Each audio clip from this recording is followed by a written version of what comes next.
O diretor James Wan, de Invocação do Mal 1 e 2, costuma dizer que usa o máximo possível de efeitos práticos, efeitos especiais à moda antiga, mas ele não tem medo de usar a computação gráfica como um complemento. E de vez em quando ele ainda tem que esclarecer que algumas cenas que parecem efeitos CGI são na verdade truques produzidos no set de filmagem. Esse é o caso do personagem O Homem Torto, que foi vivido pelo ator Javier Botet. Ele tem síndrome de Marfan, uma condição que faz com que o corpo dele tenha proporções muito mais alongadas do que o padrão e uma flexibilidade, vamos dizer assim, bem particular. Além de ser um cara muito bem-humorado, o ator de quase 2 metros de altura conseguiu transformar o movimento do corpo dele em arte e hoje é um dos atores mais solicitados para dar vida a personagens assustadores em filmes como Hack, Mama, It a Coisa e Slenderman, só para citar alguns exemplos. Outro ponto curioso é que a bruxa Bathsheba do primeiro filme foi interpretada pelo músico Joseph Bichara, que é o autor da trilha sonora de Invocação do Mal. Ele costuma dizer que gosta de ver a história pelos olhos do personagem e extrair o máximo possível de informações, porque a imersão, de alguma forma, acaba ajudando no trabalho de compositor.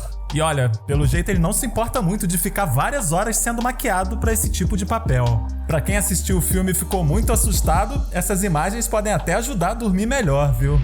Um detalhe interessante dos efeitos de Invocação do Mal é que algumas cenas que parecem ter efeitos práticos são produzidas por computador, e muitas cenas que parecem efeitos CGI, na verdade foram feitas com efeitos práticos. Por exemplo, algumas cadeiras que são quebradas ou arremessadas no primeiro filme foram feitas com CGI, enquanto aquela cadeira que é arrastada na continuação aparentemente foi puxada por fios quase invisíveis, que tudo indica que foram apagados na pós-produção. O crucifixo que cai no filme original também era CGI, assim como muitos pássaros que aparecem batendo em vários objetos, mas alguns deles foram feitos com bonecos no set de filmagem. Aquele colar que é puxado também foi uma imagem gerada por computador, assim como o lençol daquela famosa cena, que eu tenho certeza de que você não esqueceu.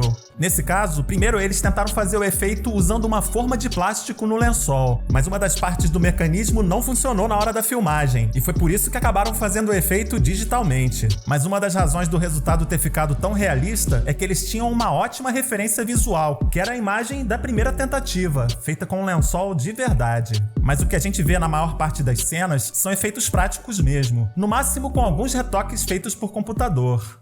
E alguns deles foram muito bem planejados, como o momento em que a Nancy é jogada e arrastada para várias direções. A cena foi feita com a atriz e 2 dublês puxadas por cabos, desse jeito que você tá vendo eles ensaiarem aí. Usaram CGI também, mas só nos detalhes. Os efeitos digitais serviram para apagar os cabos e para botar mais alguns fragmentos de vidro na cena. Um detalhe interessante é que a atriz Lily Taylor se assustou de verdade na primeira tomada, e a reação ficou tão realista que o James Wan pediu para a equipe de efeitos recortar a reação dela e encaixar digitalmente com a tomada onde ele conseguiu a melhor performance dos outros atores. E talvez você já tenha se perguntado como eles fizeram aquela cena, a da levitação na cadeira. A resposta para isso é que usaram um mecanismo de metal que teve que ser apagado com CGI. E deu um trabalho danado, porque as sombras nessa cena se movem demais. Em Invocação do Mal 2, usaram muito CGI nos cenários, para apagar tudo aquilo que não combinava com a época em que acontece a história. Um exemplo disso foi a remoção de câmeras de segurança, mas usaram também para deixar a maquiagem ainda mais assustadora, como a da freira interpretada pela atriz Bunny Arons. Na pós-produção, até uma porta, que alguém deve ter esquecido aberta lá, foi fechada digitalmente.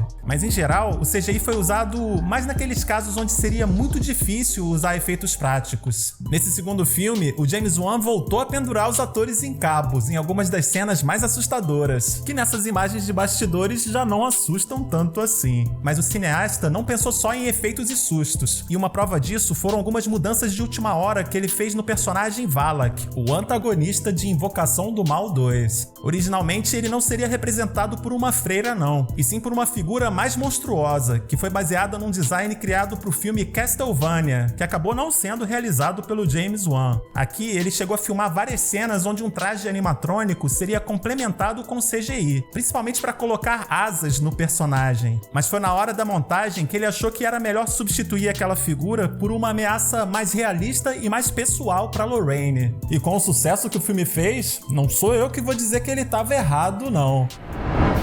E aí, gostou do vídeo? Então deixa seu comentário aqui embaixo.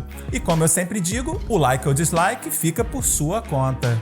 Um grande abraço e até a próxima!